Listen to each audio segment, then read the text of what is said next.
whether you're joining us online, and probably about 3 times as many people are online as there are in the room tonight. We welcome you. For those of you who are with us in person, I have an important announcement for you. Restrooms are down the hallway and on your right. Friends, we live in a complex society, and the nature of complexity is that it's complex. So we need agreements on how we're going to live as community, what acceptable behavior is going to be, and ways to hold people accountable when they don't live up to that acceptable behavior. In the United States, we have created what we call the criminal justice system to hold people accountable for unacceptable behavior.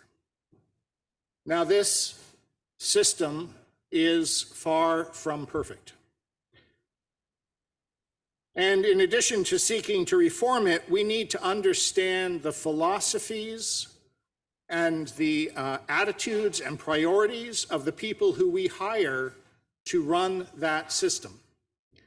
And that includes understanding the philosophies and priorities of the people we elect to run that system.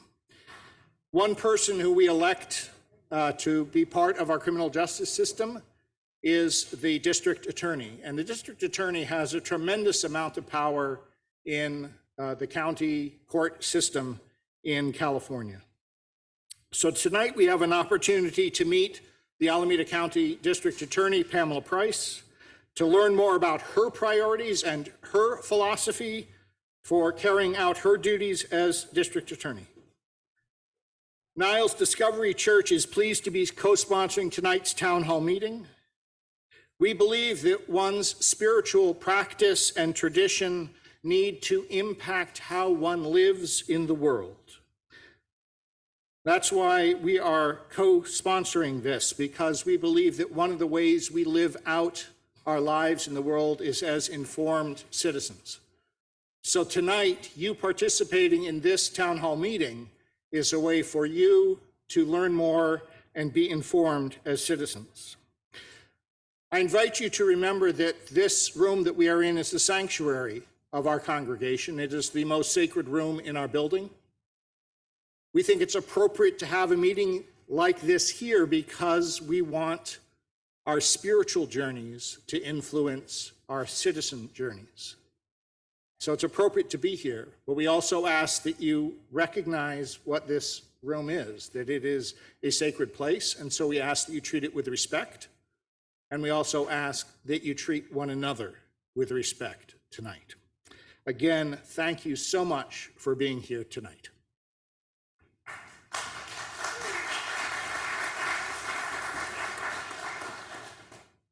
Thank you very much, Pastor Spencer.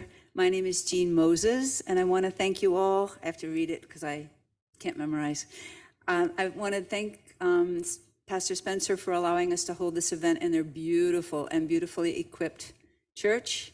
And I'm going to explain that the meeting is being interpreted simultaneously in English, Spanish, and Cantonese.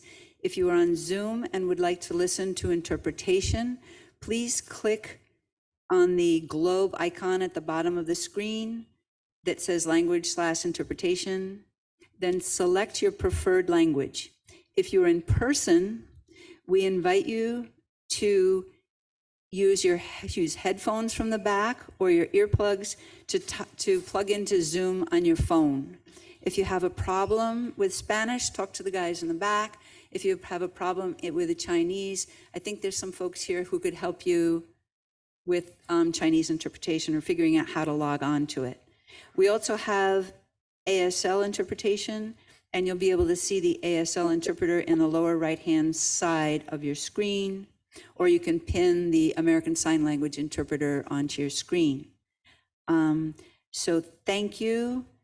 And our interpreters will now explain these instructions in Spanish and Cantonese.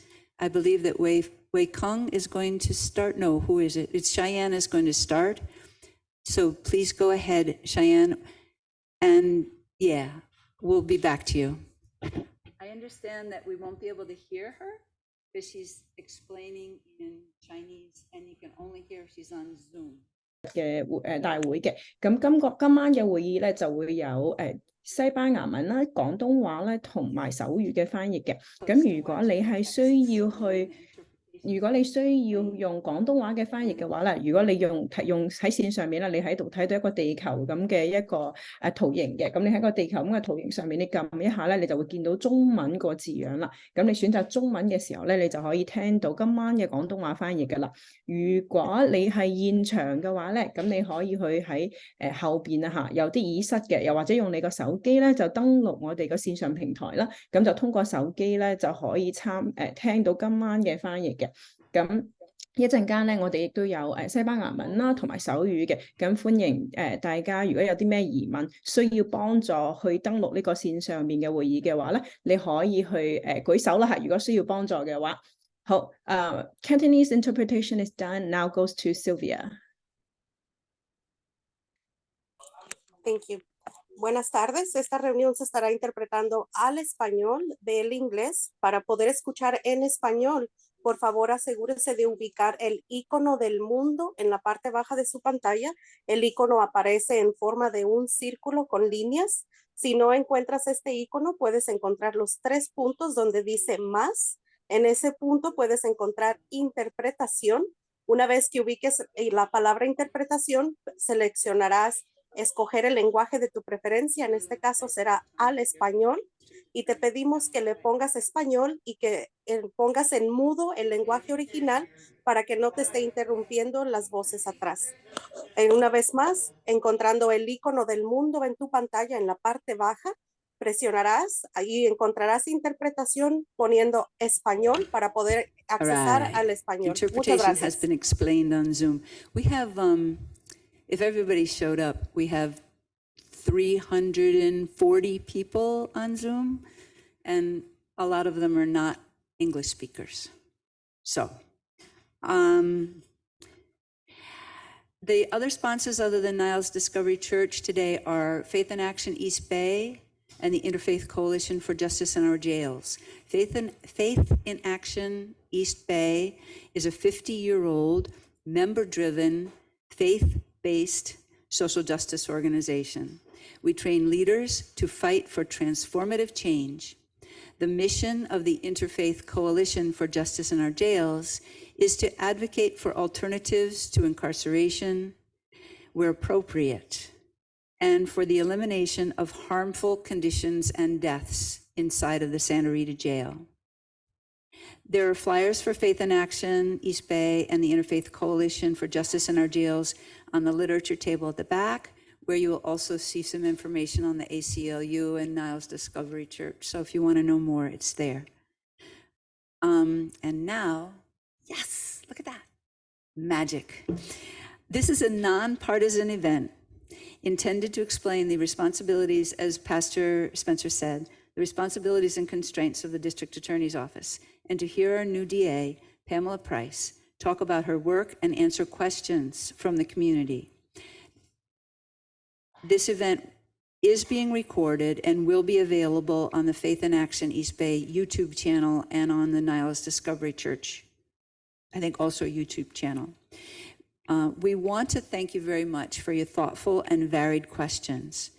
Based on the many that we received during the registration process, we have given our moderator 8 or 10 questions to ask District Attorney Price. After that, we plan to take a few questions from people who are participating live or on Zoom. That's it. We are really fortunate to have Yoel Hiley, Director of Criminal Justice Programs of the ACLU of Northern California, as our moderator this evening.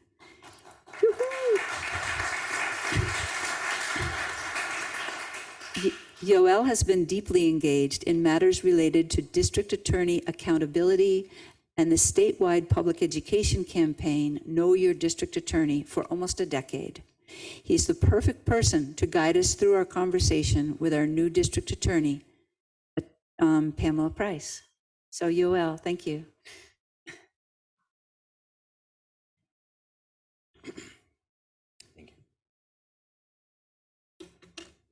Good evening, everyone. I don't know where you all are from, but where I'm from, when someone says, "Good evening, everyone," we say, "Thank you."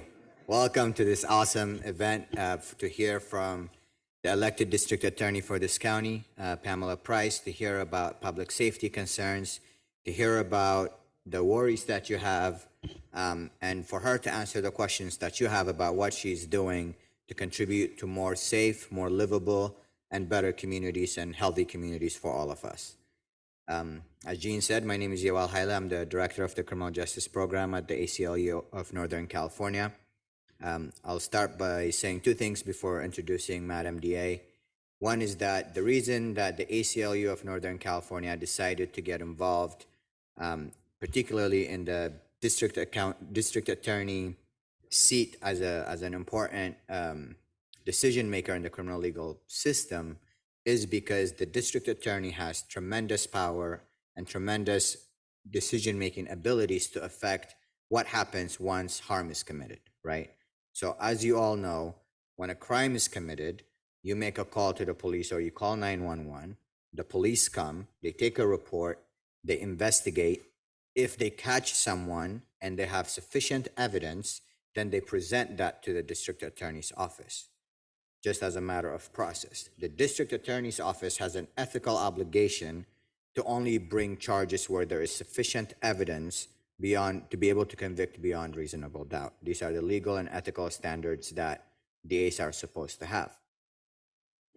The DAs also have the power to decide who goes to diversion, whether a child is prosecuted as an adult and routed into the adult system, whether people who have mental health issues are routed into treatment facilities, or whether to send all of those people to jail and let them stay there.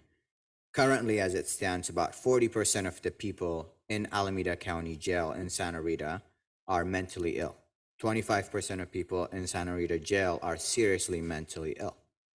I think we can all agree jail is not the place where anyone gets better. It's a place where sick people get sicker and healthy people get sick, right?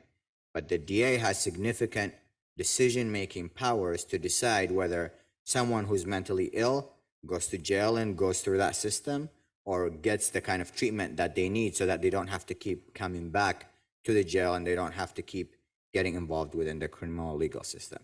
These are the kind of decision-making powers that the district attorney has, and this is why we decided as an organization to get involved to hold district attorneys accountable. Just to be able to give you two examples of how this manifests, the prior DA's offices in this county were making decisions like someone who was mentally ill and who, as a result of his mental illness that no one knew because it was undiagnosed, right, was getting into fights. And this person got arrested twice for getting into fights. And the DA's office wanted to send him to prison for 6 years. And the question that his family and his community were asking is that, how are you going to solve his actual mental illness by sending him to state prison, right? Come to find out, when his public defender advocated that he be evaluated by a mental health clinician, this person was actually declared incompetent to stand trial. Well, what does that mean? That means this person is so ill that the criminal proceedings against him couldn't even proceed until he gets restored back to competency, right? And then this person ends up staying in the jail for over 2 years until a bed opens up in the state hospital so that he could be sent to the state hospital and come back. And the DA's office only would let him out of jail if he pled to a strike. Well, what does that mean? If you plead to a strike and this person doesn't get treatment, the next time he gets into a fight or he has some sort of crisis and he gets arrested for it, because he has a prior strike, there's a 5-year prison sentence enhancement that's waiting for him. And the madness of these kinds of decisions is that if we don't actually treat this person, the next time he gets involved, we're going to send him to prison for 5-6 years or more. And we never actually fixed the underlying problem, which is an untreated mental illness, right? But these are the kinds of decisions that DAs have to make every day, that we have to hold them accountable to make sure they're not just seeking retribution or punishment, but they're actually seeking a just outcome and solutions that will keep all of us safe, healthy from from all the things that trouble us. And this is one example of one of the reasons why we decided to get involved in holding DAs accountable to ending mass incarceration, to ending racism within the criminal legal system, and to holding law enforcement accountable. So we wanted to introduce Madam DA today. I'll read her bio briefly.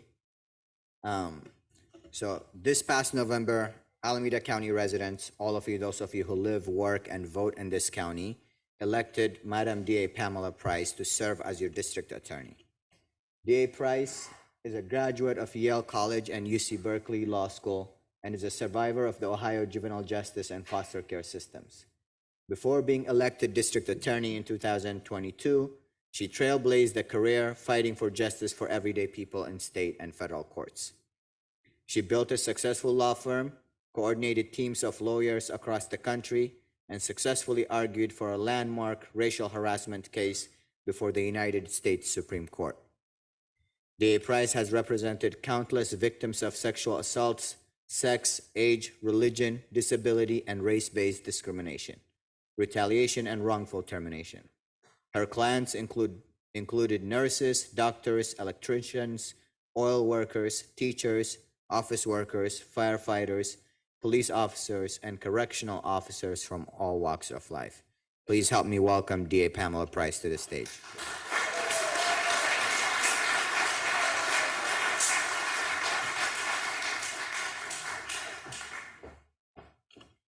Thank you, Yoel, and thank you all for coming. It's a delight to be here tonight to talk about what my office does and what we've been doing in the first 8 months since we took office in January. So thank you all so much for being here. I'm going to back up to the beginning. Well, we don't have to go that far back. No. Okay, did I turn it off? Okay. All right, this is the mission of the District Attorney's Office, and we're going to go briefly and quickly through that, and then we'll get to the questions. Our mission is to advance an ethical and equitable system of justice to protect public safety, support survivors and witnesses, and uphold the rights of the accused, to sustain a safe and livable community through fair, transparent, and responsible administration of justice, to restore public trust, to end mass incarceration, to root out racial, socioeconomic, and gender disparities, to provide compassionate support for harmed persons, create innovative programs to enhance the lives of vulnerable and underrepresented populations, and reintegrate and redeem our returning citizens, to empower families and guide youth for a bright and healthy future. And this was a mission that we adopted in January of 2023. It's a big mission. This office has been in existence since 1853. So we have a long history and a legacy to build upon. Our mandate talks about where we have our Victim Witness Assistance Program.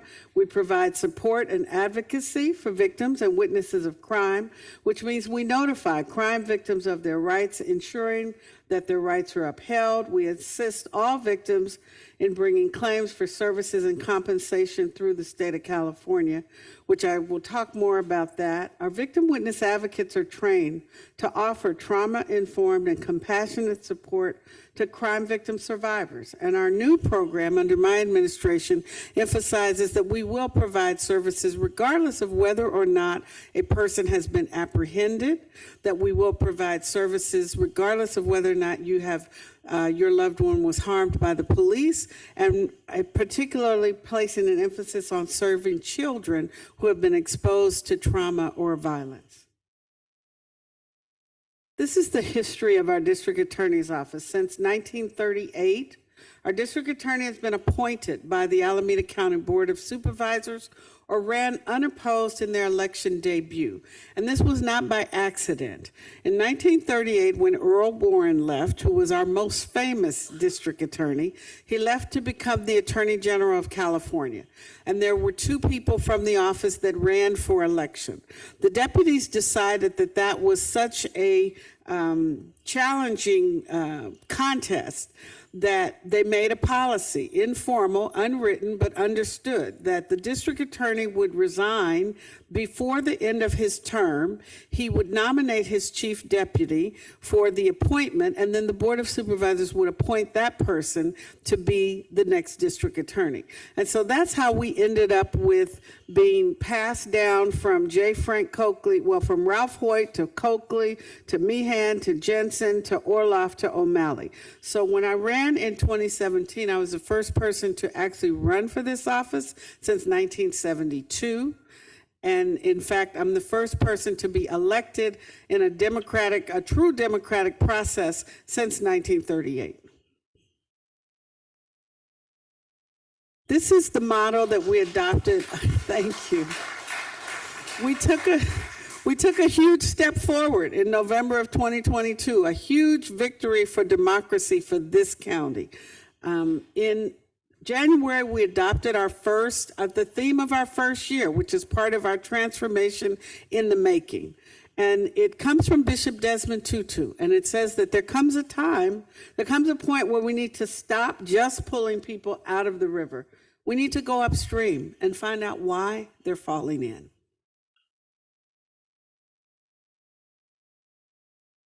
This is our office, your office. We have 150 lawyers. We're budgeted for 150. We're at about 140 right now. We are budgeted for 50 advocates. We're at 44 right now. We have 75 inspectors and about 130 operation staff. So the entire operation is around 400 employees, and if we took all the budgeted positions, we'd be at 450 employees. We have 9 locations across Alameda County. The Renee C. Davidson Courthouse is our main location. It's the big white building in downtown Oakland across from the Oakland Museum. Then there's the Wiley Manuel Courthouse. There's the East County Hall of Justice in Dublin. There's the Fremont Hall of Justice, not far from here. We also have deputies assigned to Calico in San Leandro, which is where child abuse and children who we believe have been the victims of sexual assault are assessed at Calico. We have the Consumer Justice Bureau, which is formerly known as Consumer Environmental Worker Protection Division, and that's in East Oakland. We have the Juvenile Justice Center in San Leandro. We have the Victim and Witness Assistance Division, which is located on Lakeside Drive in Oakland, but our advocates are assigned to every office around the county. And then we have the Family Justice Center. In our first 8 months of administration, we onboarded an executive leadership team of 11 people with varying skills and talents and a full commitment to making this office be successful and transforming it. We charged over 7,610 cases, including murder and serious violent felonies. Most of those cases were in fact misdemeanor charges. We served more than 6,000 victims. We increased the number of victim witness advocates by 35%, and we diversified the workforce by hiring our first Indigenous advocate, our first transgender advocate, and a number of advocates that speak Cantonese and Mandarin. As well as hiring African-American advocates, which there were very few there at the time when we got there. We increased prosecutor support for the Oakland Police Department in a variety of ways, focusing primarily around Ceasefire, which is an anti-violence program in Oakland, operated by the police department. We expanded the mental health units, the sexual assault unit, the domestic violence unit, the felony trial unit, and the juvenile justice units. We upgraded and trained our staff on new technology. We successfully submitted a $95 million budget, which was approved by the Board of Supervisors in June. We restored staffing and expanded services at the Family Justice and the CARES Navigation Centers. We established a mental health commission. We created a reentry unit and a reentry commission. We created a civil rights bureau. We created a community support bureau. We promoted 7 diverse veteran crime investigators, including African Americans, AAPI folks, as well as Latino. Evaluation and charging. Yoel touched on that a bit, and I just want to quickly reiterate that in order for us to proceed with charging anyone as a matter of law, we are supposed to be able to prove guilt beyond a reasonable doubt based on what we understand to be admissible evidence. And as lawyers, we know that not all evidence is admissible. What does that mean? It means that after considering all of the evidence, we believe the jury will likely have an abiding conviction that guilt is the only reasonable interpretation of evidence. Who decides what to charge? Because there's a lot of misconceptions about how charging takes place. What is the standard and how does it happen? There are approximately 35 charging deputies around the county in 7 different locations. The charging deputies are either themselves or are supervised by the most senior deputies in the office, and then the chief assistant district attorney. Our victim, survivor, witness advocates are our pipeline to the community. As I indicated, we increased that workforce by 35%. We're now up to 44, and we're moving to bring on to fully staff that unit at 50 people. The office provides, that division provides trauma-informed support to survivors, to victims, to witnesses, to their families. And we understand that the trauma of being a victim of crime or even witnessing a crime can really have a transformative effect on one's life. And we not only strive to follow Marcy's law, but we also strive to ensure that our advocates are trained, are well-resourced, are well-rested, because often when you don't have enough people, as you all know, they can get overwhelmed. And secondary trauma is very real. And we evaluated that when we got into the office, and we made sure that we began a policy of self-care for the advocates, that we increase the resources and the support available to them so that they would be better advocates to people in the community. Most of our advocates are funded through through the state of California through a series of grants under Cal OES. The Family Justice Center is a program that was started by my predecessor. It provides resources and supportive services to survivors in need, historically has focused primarily on domestic violence and stalking. We have been trying to add a aspect for gun violence restraining orders, really emphasizing that. Sexual assault and exploitation, child abuse and abduction, elder and dependent abuse, as well as providing support for human trafficking survivors. And that's on 27th Street in Oakland. The CARES Navigation Center is a program that also was started by my predecessor. It provides resources and diversion services to residents in crisis as an alternative to prosecution or incarceration. And what it does, it basically is a place where law enforcement can bring someone who is in crisis without taking them to Santa Rita County Jail or to John George Psychiatric Facility, and hopefully give them through a health and wellness check, give them a risk reduction plan, misdemeanor diversion, a navigation to housing and resources, if it's possible, to emphasize conflict resolution skills, and a respite period, which has found to be effective to keep people out of the criminal justice system. And that CARES Navigation Center was not operational when we got there, but we have spent a great deal of time working through a team of folks assigned to our mental health unit, and so we brought it back online. It'll be back online by the beginning of October at 3415 Market Street. And our Associate Director, I want to acknowledge him. We created a Community Support Bureau, and Austin Bruckner is here. Thank you. He is the Associate Director, and we wanted to have a way for the office to be able to engage, particularly in these types of events, but also to have an institutional place in our office, which did not exist, for us to be able to engage the community. And so Austin is fulfilling that role for us. He supervises 2 people, and we're looking to build that unit out. Thank you.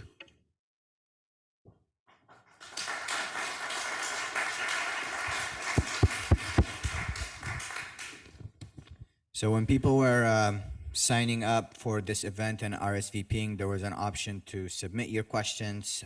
Thank you all for submitting your questions. We've pulled out about 8 or 9 of those questions that were most asked by most people to ask the DA. So we'll go through those. We'll try to keep the answers to maybe 3 or 4 minutes, so we can have a little bit of time for those of you who are here with us present in person to submit questions. And those will be pulled out, the most common questions by some of my colleagues, and then I'll be able to ask them as we go through the evening. So cards will be distributed. Please write your questions and hand it over, and then they will filter and send to me, and I'll be able to ask at the end. Yeah, we have time. We have about an hour, and we'll get started. So, Madam DA, the first question that most people asked, and I think there's about maybe over 300 people on Zoom, as I understand it, and standing only room here. Can you tell us what is your vision of public safety? How are you helping Alameda County get to that vision of public safety? And then what are some of the specific strategies that you're working on to reduce violent crime and getting guns off the street? As we discussed, that's a big question. And I would be remiss if I did not say thank you to the pastor and to the organizers of this event, because it's an opportunity for us. As I indicated, our election was historic. And so we are all learning, what does the district attorney do? And how does the district attorney impact public safety in this community? So my vision of public safety is that I'm a minister of justice, and my role is to ensure that the criminal justice system, as it is operating, that it operates fairly, that it treats everyone fairly, because it's a 360-degree role. I am responsible to make sure that the rights of the accused are protected as much as the rights of those who have suffered harm in the system. And that is the mandate for every district attorney who takes the oath of office. My vision is that the office will run efficiently, that we will treat all residents, anyone who's impacted by our system, with dignity and respect, that we will provide leadership to law enforcement to guide, train, and hold them accountable, that I will lead an agency of dedicated public servants. And I can represent to you that the people who are employed in the Alameda County District Attorney's Office are dedicated public servants. More than half of our employees live in Alameda County. And as we have been able to hire lawyers, one of the things that I have said to people is that if you are working as a district attorney in Marin or San Francisco or Santa Clara or Sacramento or San Joaquin, come home. And people have come home. We have had a pipeline of folks, new lawyers, staff people who are coming home because they want to serve this community. So I'm very proud of the fact that we've hired 100 people, and every person who I swear in, I tell them, it is important that you respect the people of this community, that we have a right to have public servants who believe in integrity, who respect and appreciate the rights of every member of this community, and that we're here to serve. And so that's the vision that we are operating on. And again, what I said in the transformation of our first year, that we have got to go upstream in order to get really to public safety. And can you touch a little bit more about some of the work your office might be doing around reducing violent crime and getting guns off the street? Sure. We have far too many guns in this community. And we have looked at the proliferation of ghost guns. We've been emphasizing and trying to develop a strategy around how do we ensure that gun violence restraining orders are actually being ordered by the court, that people are turning their guns in. The rules and the procedures are there, but they have not been tracked. So we are starting to track those and to work with law enforcement, because the enforcement of those laws comes from your local law enforcement. Every jurisdiction is supposed to track it, and probation is supposed to track it. So the DA's office, we're not directly involved. Once we are in court, if my deputy says, okay, we need a gun violence restraining order, it doesn't come back to us unless probation tells us. So I have commissioned my chief of inspectors to start tracking it. And we're going to have to do it as a pilot program because we have 14 cities in Alameda County. And trust me, he said, that's a big order, Madam DA. And I said, okay, let's start with Oakland. Let's start with San Leandro and Berkeley. Let's chip it off and see how much effort and how much time it's going to take an inspector to actually track it. So we're beginning to track it. I've recently joined the Prosecutors Against Gun Violence, which is a national organization that is committed to helping prosecutors in jurisdictions like ours where everybody has a gun. We are in a unique, crazy time where everybody in this community has a gun. And so we're not going to be able to lock our way up out of this situation. I've been in conversation with prosecutors around the country, such as in Chicago and Atlanta, trying to develop strategies about what do we do where everybody, too many people in our community have guns. And also, the other thing I'll say is we're looking very closely at domestic violence cases, because I find as I look at cases where we see the more serious, what eventually becomes a homicide, it typically starts with domestic violence. Thank you. The next question we had from a lot of people was that how can you and your department contribute to stopping property crime like car break-ins or the theft of a catalytic converter or shoplifting? What steps and resources need to be mobilized to prevent these things from happening in the first place? So our ability to prevent crime is, again, it requires us to go upstream. Typically, the prosecutor, we see it after it happens, right? After the police apprehend someone.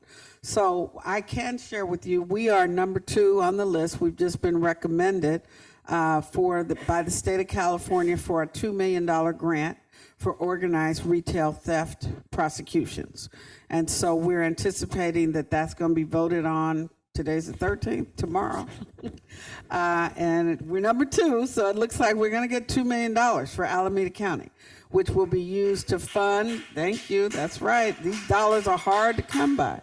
We're going to fund a prosecutor. It will include an inspector, as well as a legal assistant, and also, just as important, there's $300,000 included in that grant that we're going to be able to use for a restorative justice program that's going to be administered by Community Works West.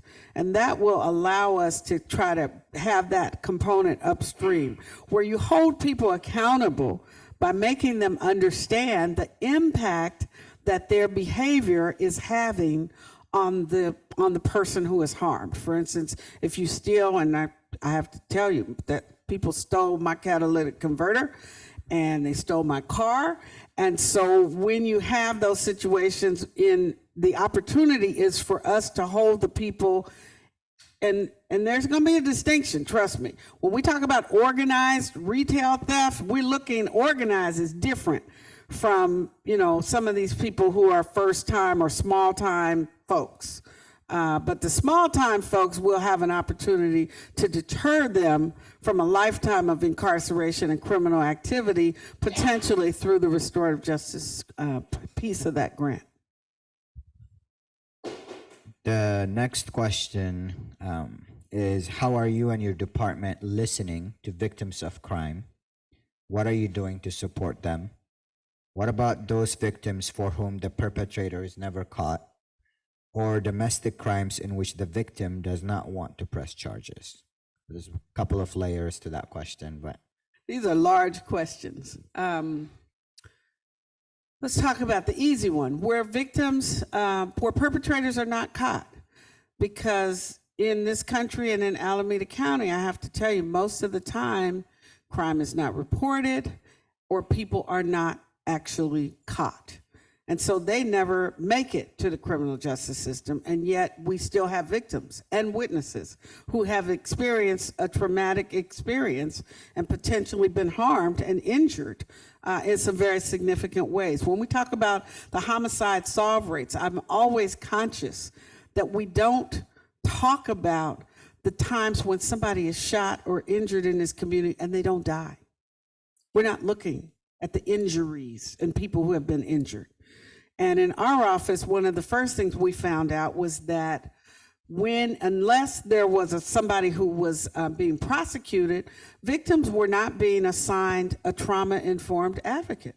They were being given a claims representative who was not trauma-informed, had no trauma training at all.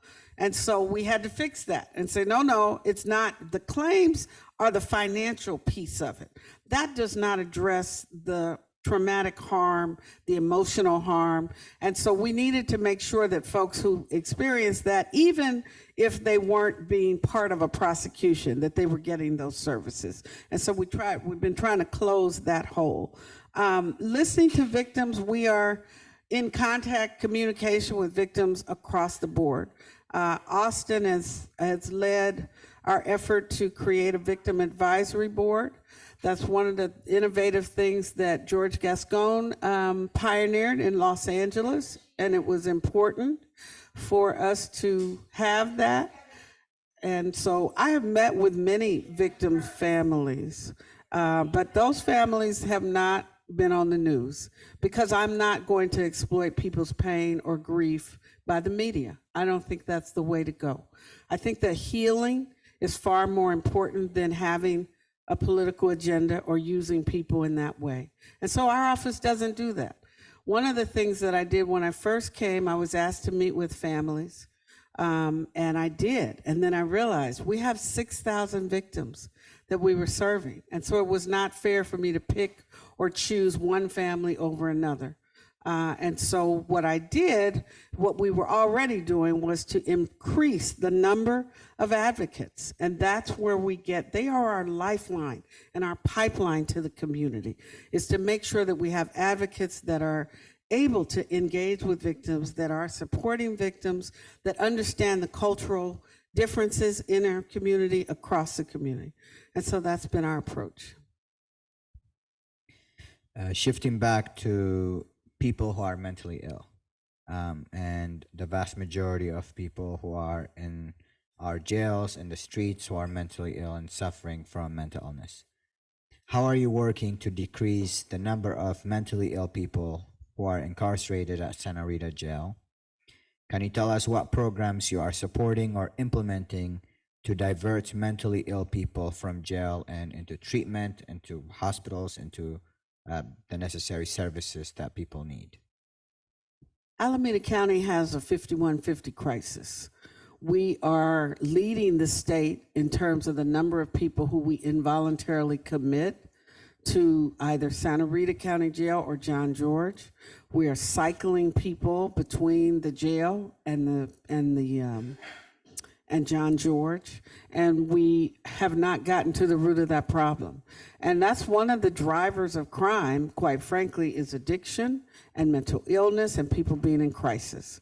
And so when we got there, one of the first things we did was look at that. And I had made a commitment to this community that I would focus on mental illness, because we realized if we could address the mental health crisis, that would have a huge impact across the county and on public safety.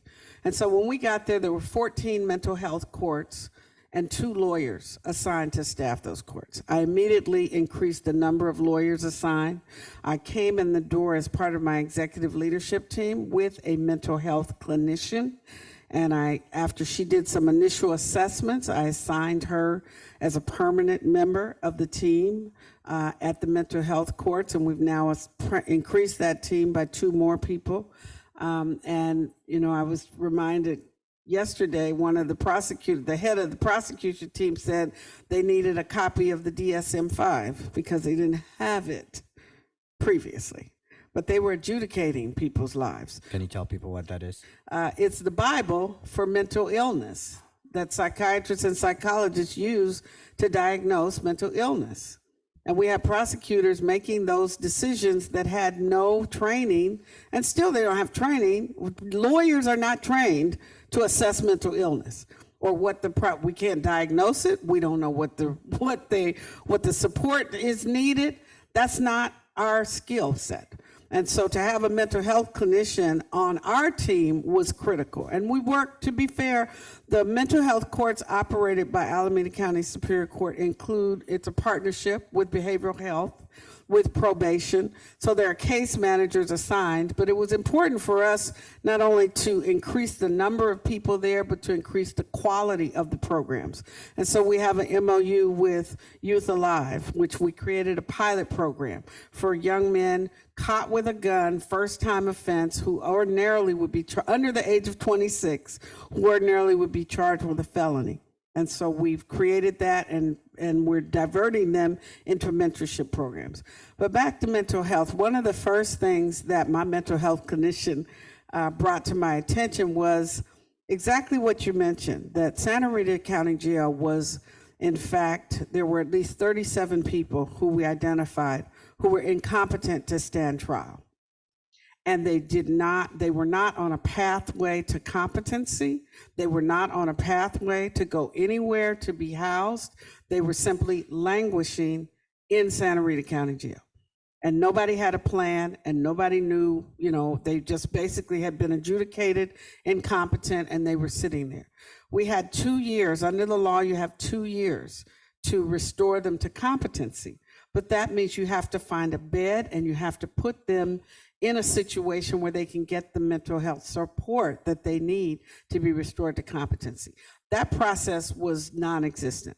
My team decided one person would take on that responsibility. His name is Kevin Ikuma. And Deputy District Attorney Kevin Ikuma took the responsibility to go and look at every case and go to Santa Rita Jail, and he identified those people and he began moving them out. Kevin found 26 beds almost immediately. And we got those people out of Santa Rita County Jail. And he's continued to do that work. And it's been our pride and joy, the work that they've done in the collaborative courts. One of those cases, we are prosecuting 2 Santa Rita County sheriff's deputies, because one of those cases involves a woman named Vanetta Martin. Vanetta Martin is our Sandra Bland. She was incarcerated in Santa Rita County Jail on a relatively minor charge. She was deemed incompetent to stand trial, and 9 months later, she was still at Santa Rita County Jail, and she committed suicide. And no one knew she was there. And we have not been able to even find her next of kin. And the reason why we are prosecuting the 2 deputies is because she was on suicide watch. And the law says, the regulation said that she was supposed to be checked every 30 minutes, and they did not do that. And the video shows that they did not do it, and the video is inconsistent with the written documentation that they created. And so a person died in our jail because nobody was paying attention. And so we took that very seriously, and we are prosecuting that case.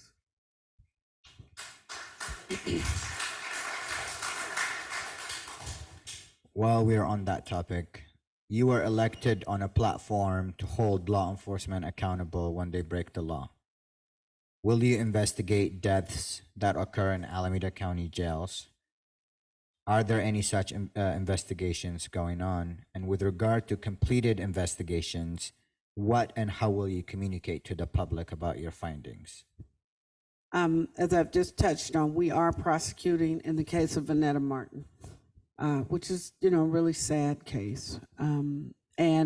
What our concern is there a pattern?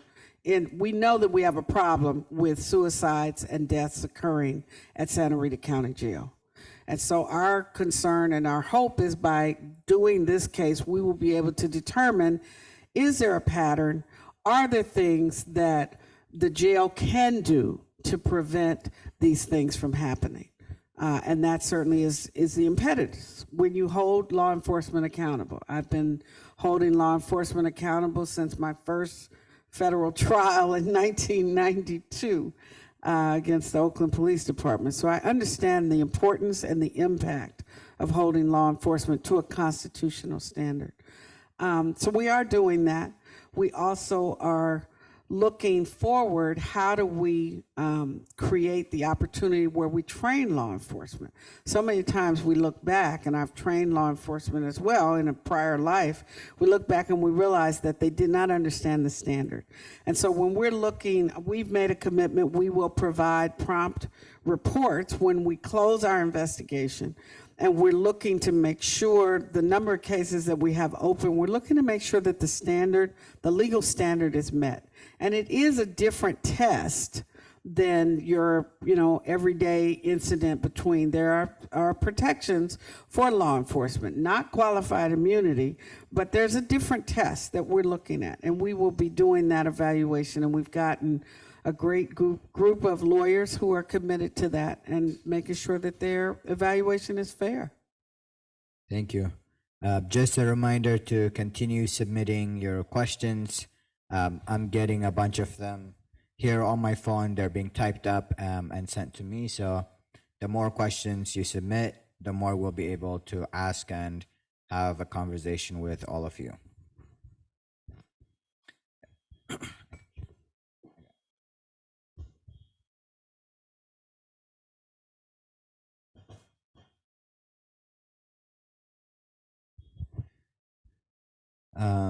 Next, another one of your, popular questions that we've gotten, and I know you've gotten a lot of. Critics say that criminal justice reform policies are causing an increase in crime.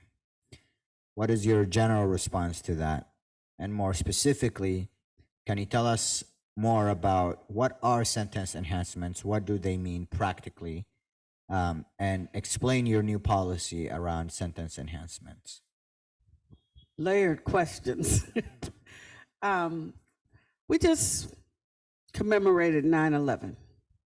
And I'm sure everyone in this room remembers 9/11 and how traumatized we all were in the wake of that incident. And it was shattering, earth-shattering for this country. You think about, we just survived a worldwide pandemic. And some of us feel like it's normal, but many people don't. There is no new, this is a new normal for us. And so the fear and anxiety that we all experienced during that pandemic, I think continues to impact us as we go through a season, in particular cities involving crime. A lot of things drive crime: mental illness, interpersonal relationship problems, disputes, adverse childhood experiences. A lot of things drive crime that have nothing to do with the policies of the district attorney. And we see that across the country. Our crime wave, if we consider it in Oakland, started long before my inauguration in January. And so the policy that we adopted in March was really was preceded by the increase in crime, if you look at the numbers. The policy that we adopted in March is called Special Directive 2301. It's on our website. We also put on the website a special memo of frequently asked questions so that people could look at it and see if you had particular questions about it. We surveyed all of the deputies in the office, not all of the charging deputies, because as I said, there's about 35 charging deputies in the DA's office. And so we surveyed those deputies to find out, how are you charging people? What are you using? What are the tools? What training have you had? How is our technology? How are we recording even the charges and the decisions that we make? Because one of the things, when I got there on that first week in January and I asked, okay, what are you charging and how many cases are you charging? And we got handwritten notes and slips of paper, and there was no uniform system of tracking charging or charges throughout the 7 locations. And so we realized we had a problem. And so when we put together Special Directive 2301, it was both intended to set a standard and a guideline for the deputies who actually have to make charging decisions. And it really applies, it doesn't apply to misdemeanors, which the bulk of those cases are, but it applies to the serious, particularly felony cases. And it's intended to provide a guideline because we know that one of the big things that's in there is enhancements. And we knew that if you're going to end mass incarceration and reverse the trend of over-incarcerating people, and as we are the most incarcerated country in the world, and if enhancements and incarceration kept us safe, we would be the safest country in the world. And so we know this. And so we knew that we have a problem, and both in terms of the number of cases that are being charged, how cases are being charged, as well as the racial bias within those charges. And so we tackled that, and we issued the directive and said, okay, we're going to start not only reviewing, we're going to start tracking what is actually being charged and how it's being done. So a follow-up question is that one of the platforms that you were elected on also talked a lot about addressing the racism within the criminal legal system. How do these sentence enhancements address the racism that is endemic within the criminal legal system? Can you talk a little bit more about how they will contribute to reducing the racial disparities in charging and in sentencing? Well, first, if you recognize you have a problem, which we do in Alameda County, we have a tremendous race problem in terms of who gets charged, what they get charged with, what the sentences are, whether there's an enhancement or not. That is documented, well documented. UCLA found that 82% of those people in sentenced from Alameda County under the age of 21 serving a sentence of life without the possibility of parole, 82% are Black. And that's true across the board. When you look at the people who are actually incarcerated from this county, the racial disparities are tremendous, whether it's youth, particularly youth, but also as well adults. And so knowing that we have the problem, we begin to look at how do you begin to tackle the problem. And that means you got to start looking at it. And so having Special Directive 2301 gives us the ability to look across the locations, all of the locations, at what is being charged and what is the outcome of the charge, what's the need for the charge.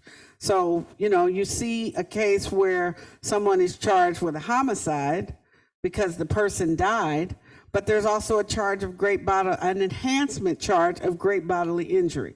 Well, legally, that does not make sense. And so having lawyers actually think about what they're charging and having supervisors look at what they're charging can make a tremendous difference, we believe, in tackling the racial disparities. So speaking of, you mentioned that 82% of the young people who are under the age of 21 who received a life without the possibility of parole sentence were Black in this county. Black people make up about less than 10% of Alameda County.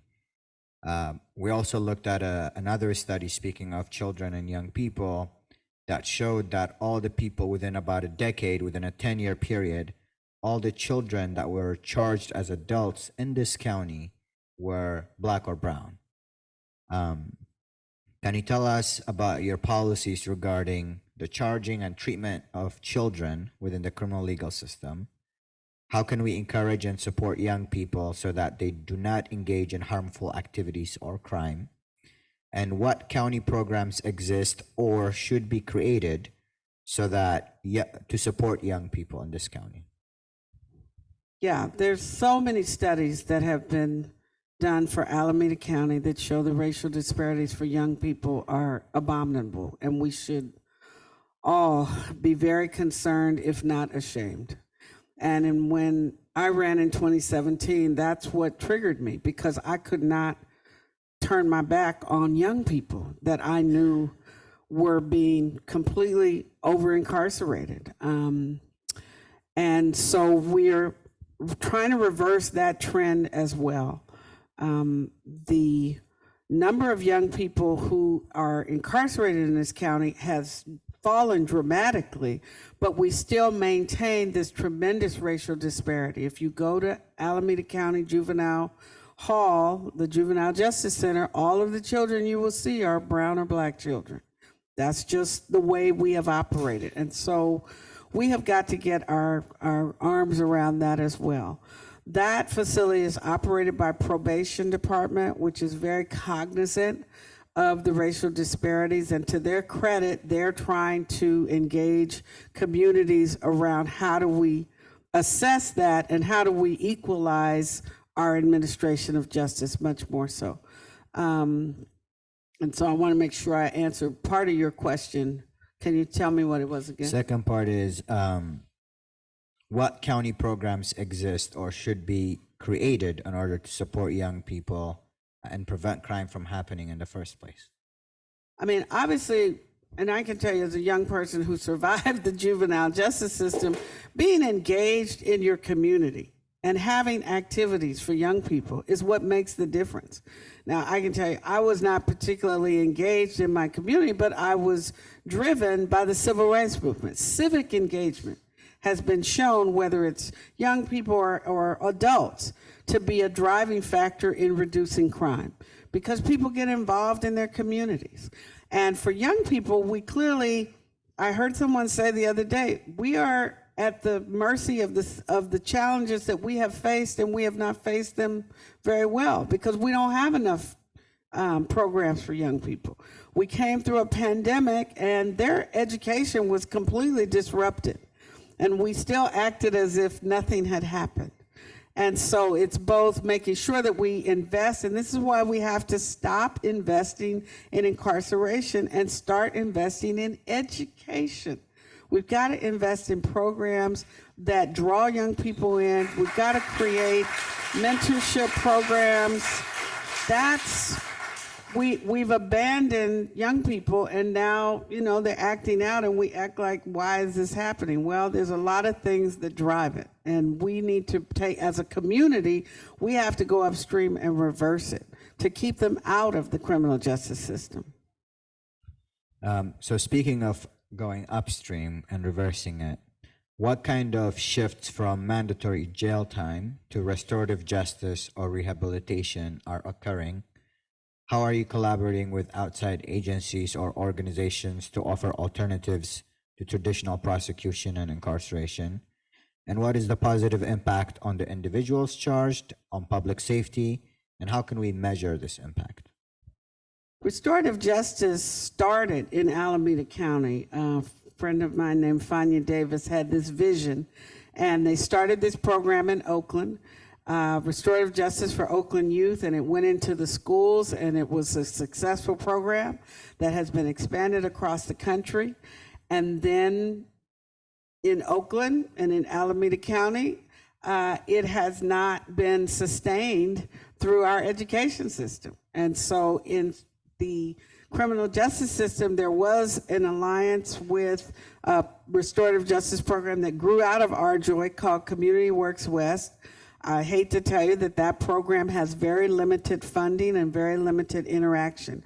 There was no funding for it. When we got there, the funding expired. The bright light is that we've gotten now this organized retail protection grant that will be coming online, and it includes $300,000 for us to work with Community Works West. But in terms of the juvenile capacity right now, they are limited in what they can do with respect to pretty much to juveniles in Oakland. And obviously we represent all of Alameda County. So we want to get back on track where we can get the financing, the funding to support a county-wide program. Another bright spot is the mentorship program that we created as a pilot program through our collaborative courts, through the youth court, where we're piloting with these young men ages under 26 who got caught with a gun. I talked about it earlier. That's an opportunity to divert them. But for the most part, we have a lot of work to do to get back to where Fania Davis was, 15 years ago, when she started Our Joy. And we've been in conversations with them. In our office, we hired our first restorative justice coordinator, a wonderful lawyer, and she runs the restorative justice unit.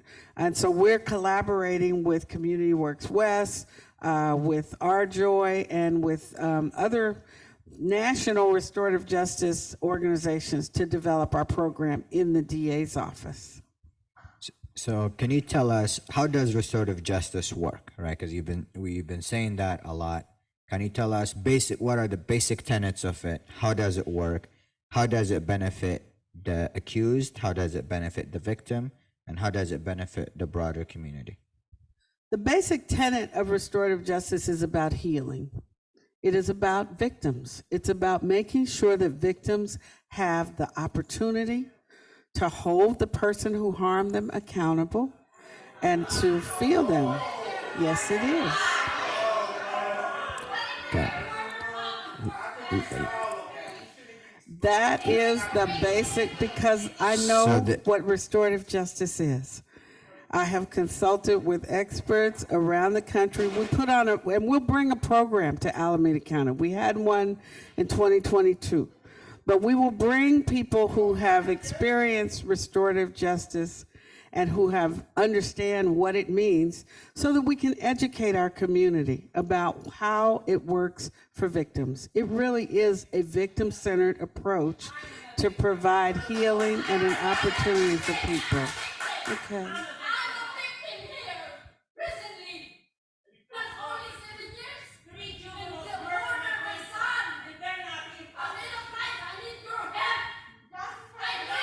Okay. So the church here. Nobody listens, no matter how loud you scream, no matter how many DAs you talk to. My case was dismissed last month by Joe Icardi, right before you went out. So the DA is here to answer broader questions. If there are questions about individual cases, we'll have at the end ways to contact the district attorney's office to be able to respond. But this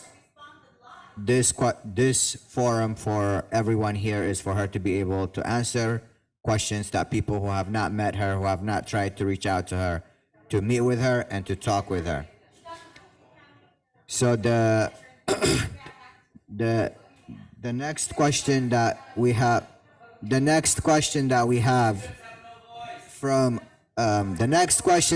from audience, excuse me.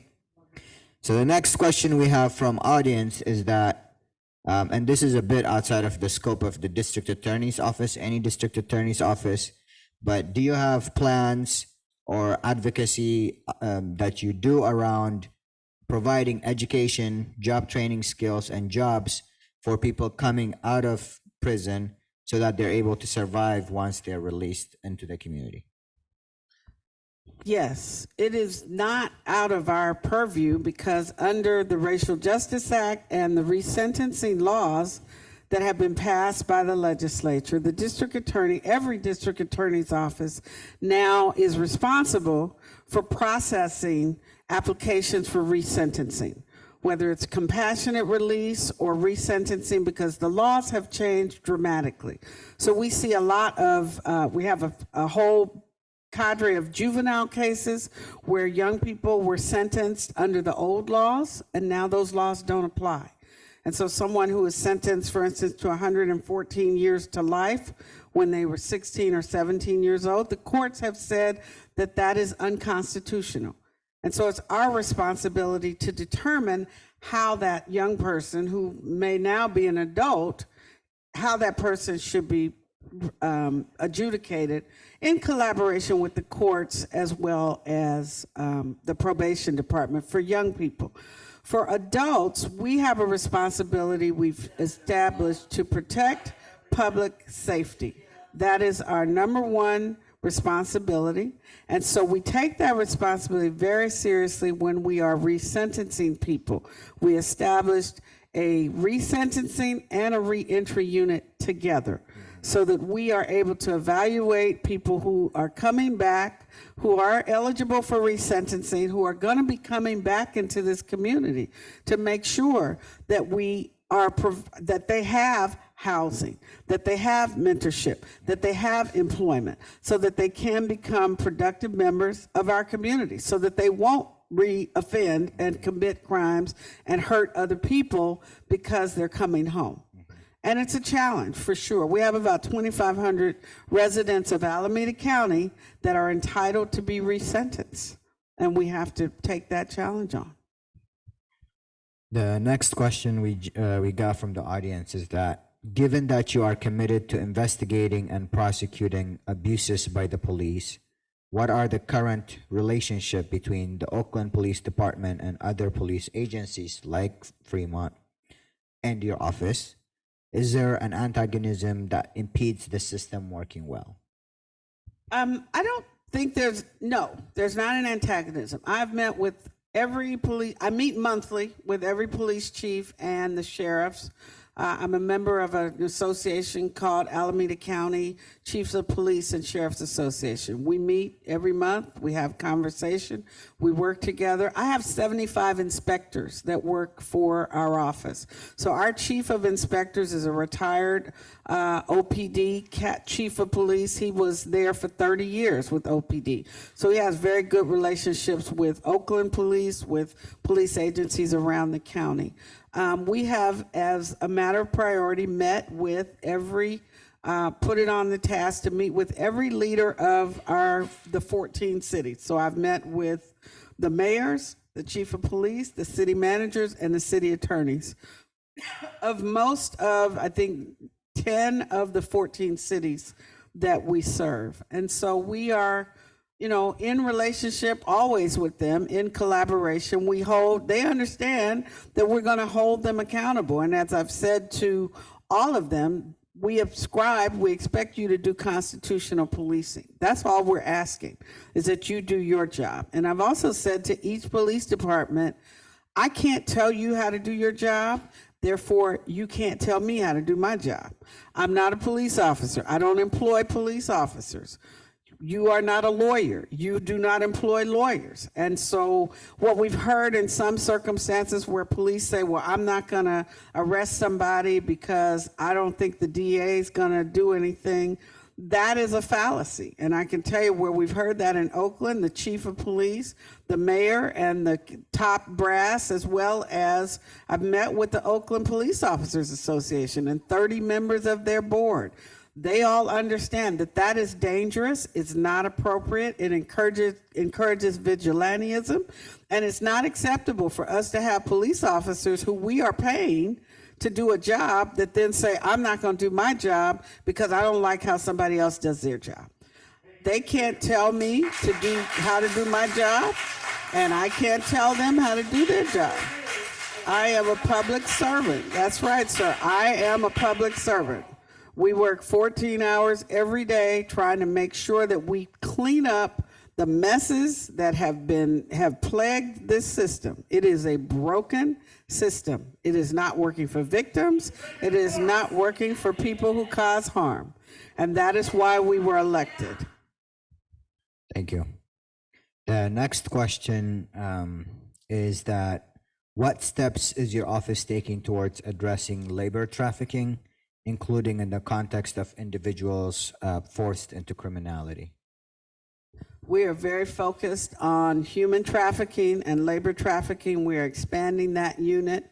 We have been the Consumer Environmental Worker Protection Division, which is where labor traffic cases were previously housed. We've realigned that unit and we're restaffing it to focus on wage theft. We're looking at different avenues, ways that where we can detect wage theft. For instance, if a company is not paying its workers' compensation premium, typically that can lead us to wage theft cases. It can also lead us to labor trafficking.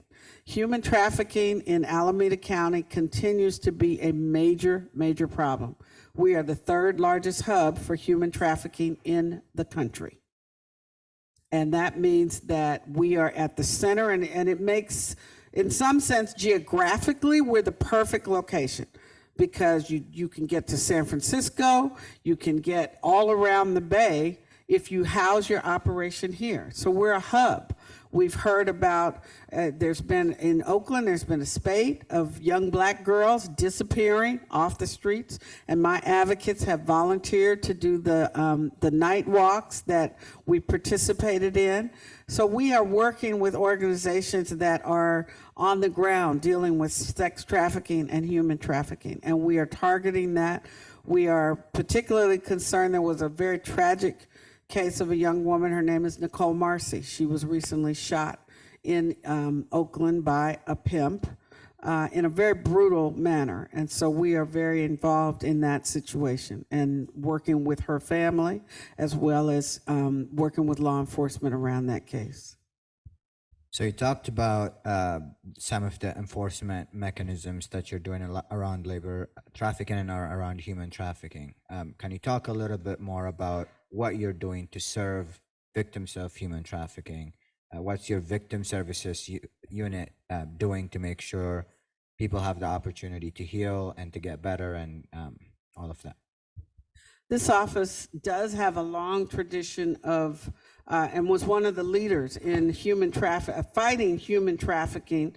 And our concern is that over the years, that despite the efforts that have been made, it has not had an impact. We haven't made progress. And so we have been reevaluating what are the strategies that we're using to help survivors and to help people get out of the life. And so at the Family Justice Center, we've begun to expand the services there so that, as I said, our advocates have been participating with boots on the ground organizations, community-based organizations, but we're also looking beyond what's happening on the street. We're looking at bringing litigation to the hospitality industry, because we know that a lot of times hotels, motels, they know what's happening and they're making money off of it. And so our lawyers are preparing to engage in that kind of litigation. The advocates that we have hired, our first transgender advocate, our first Hmong Indigenous advocate, and advocates that do speak Cantonese, Mandarin, African American. By diversifying the advocate workforce, we've had a much better impact in terms of providing services to the entire population that's impacted by human trafficking. We have a campaign that's going to be coming out, because I don't know if I've traveled and been in cities where if you go in the airport, you see it's very prevalent. There's warnings and information about human trafficking. And I did not feel that there was enough of that in our airport. And so we invested, I think we're starting a campaign, it's about $150,000 that you'll start to see the billboards by next month being displayed at various locations in our airport that will have a QR code that you can, if you're trying to assist someone, or if you're in the situation, you can use the QR code, and then it will open up to a list of resources for those who need that help.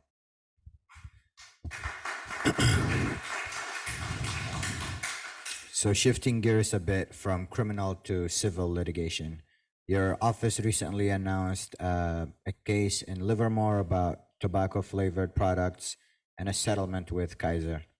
Can you tell us a little bit more about what your civil litigation unit, consumer protection unit is doing? What are you doing to protect the residents of Alameda County from various violations in the civil arena? Yeah, people often forget that the district attorney's mandate includes civil enforcement and civil lawsuits. And so at the Consumer Justice Bureau, we're currently about 20 lawyers and 30 inspectors who are assigned to all sorts of civil cases and quasi-criminal but consumer protection cases like real estate fraud, insurance fraud, and then the environmental fraud. Or environmental cases. So we are investigating environmental companies where there's a discharge, for instance, in Oakland of chemicals into the air, the recent fire at a manufacturing facility. The case you mentioned, we sued and were effectively able to shut down an illegal manufacturing operation in Livermore, where they were manufacturing tobacco products and vaping products, flavored products that are intended for children, and it's illegal, and they were doing it without, the proper permits, or they were in violation of all sorts of ordinances, as well as marketing online. And so getting that restraining order against that company was critical to being able to stop them from being online. At the same time, our team that I hired in January that came into office with us, there was a lot of litigation pending, and they were able to bring to a successful conclusion, the largest lawsuit settlement against Kaiser in the history of California for illegal dumping of medical waste, as well as dumping people's personal information. Out of that $49 million, $7 million is coming to Alameda County, and it is the largest settlement that we've received ever, as well as being the fact that that settlement equals the same amount as the Attorney General's. Now, there were 5 other counties, district attorneys participating in that. Some of them got $250,000, some of them got $750,000. We got $7 million because of the work of our team. Thank you. The next question is more personal and what you want people to know, right? What is the worst part of this job? What keeps you up at night? And what is the best part of this job? The best part was when we got to $7 million. I said, oh, hey, I can handle that. Because it's such a benefit to Alameda County. It's something that we should really be proud of and grateful for, that those lawyers were able to come in and get a handle on what was happening in that division and bring the bacon home. So that was a day that I was like happy to be a district attorney. The hardest part of the job, I think, is trying to balance when you see people who have either suffered harm or caused harm, and you're trying to figure out how did they get here, and you know that I can't turn back the hands of time. I can't undo what somebody has done. Knowing that in most cases, if they had not had a gun, it would not have turned out that way. And so I live, breathe, think about what keeps me up at night is how do I deal with the number of guns in this community? Because if we didn't have a gun, and this is National Suicide Prevention Month, and I've always been cognizant of the fact that the number one way that people die by suicide is by gun. And if they didn't have a gun, they wouldn't have hurt themselves. And if people did not have guns, they wouldn't hurt other people. Too many times people make snap decisions, and then they're driven by, we talk about what drives crime, drug addiction, alcoholism, personal challenges that people face. And in a stupid moment, they take somebody's life and they regret it as soon as they did it, but they did it. And so, that's hard because I can't prevent enough crimes from happening.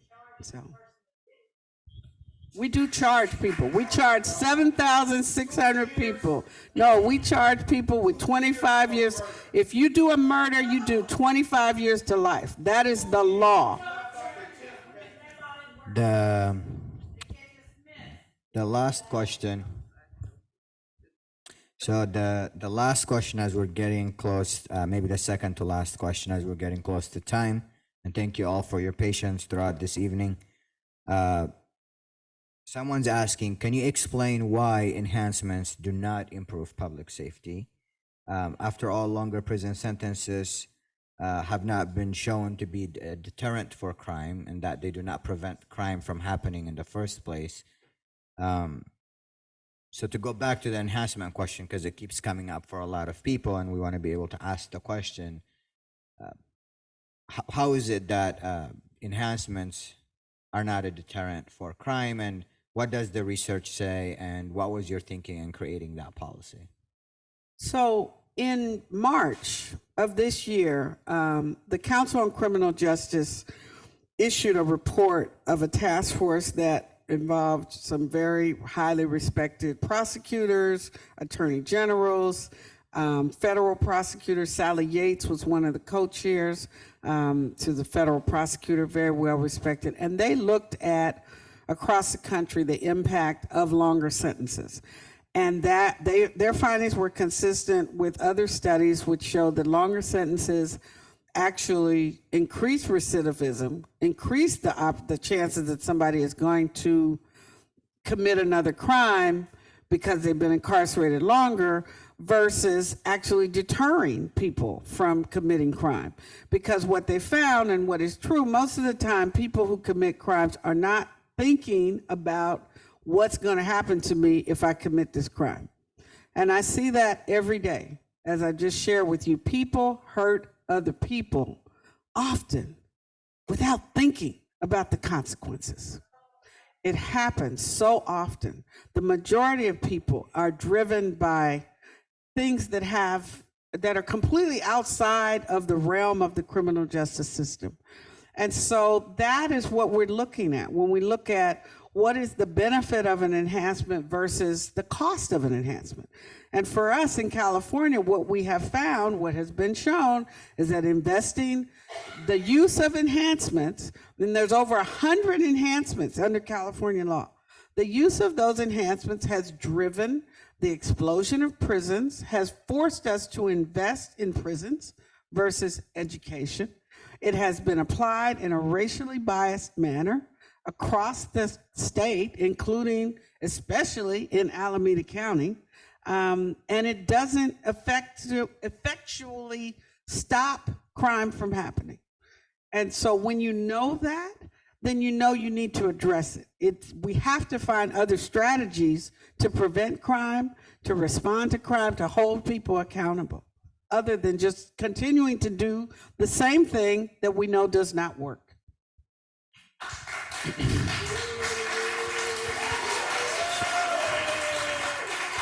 So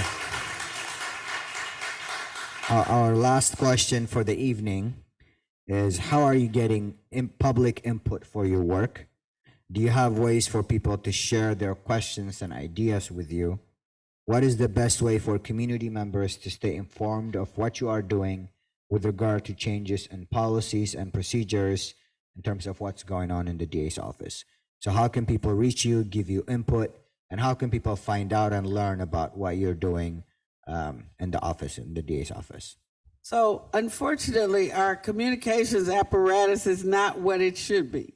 We are going to be launching a new website next month that will be far more consumer friendly and oriented so that people can see what information and have an easier way to find what we're doing. It's on there now, but it's often you got to click, click, click, click. And I recognize that it's a real problem. I created the Community Support Bureau because I wanted to have an institutionalized, inclusive way for people to engage with the office. Traditionally, the only way for community to engage with this office, what I found, was if you knew my predecessor on a personal basis. You had to have a personal relationship with her. You had to have her phone number, or you had to be a friend of Nancy to get any kind of a response.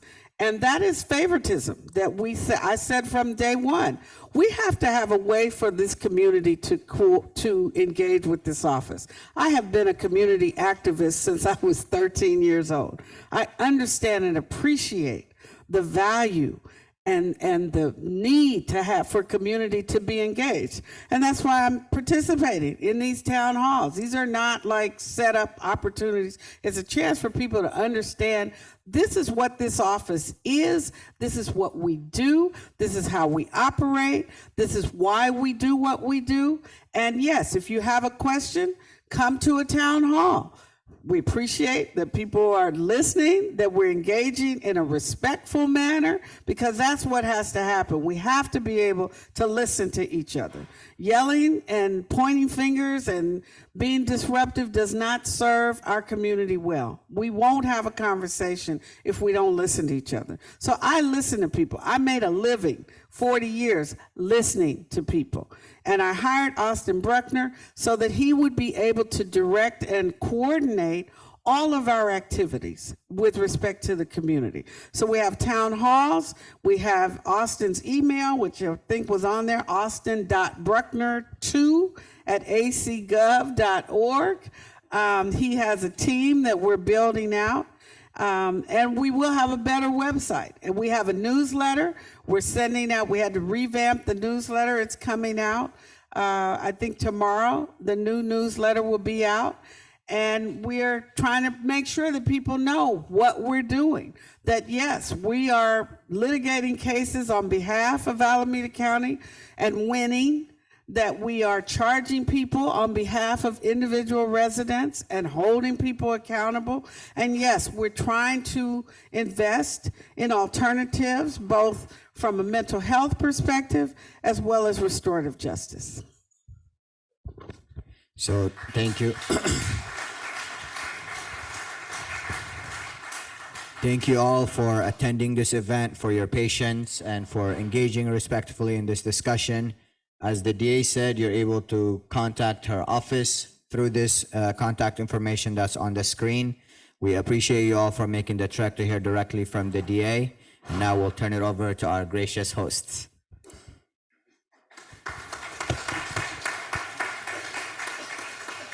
Thank you very much for being here tonight and sharing some of your philosophy and priorities. We started this evening with me inviting you to be engaged citizens of our community. And so that means learning about our elected officials and campaigning for the people of your choice. I want to acknowledge that there were a lot of very deep feelings being felt by folk in the room tonight. And I want to remind you that every spiritual tradition in the world has one thing in common, and that is the value of compassion. And so the compassion that we can have for one another, regardless of what we've experienced, regardless of what those around us have experienced, the more compassion we can have, the better this world is going to be. And so I encourage you to go out tonight embracing that idea and holding compassion for everyone that you meet. Again, thank you so much for being here tonight with us. Thank you for asking intelligent questions and listening attentively. Good night.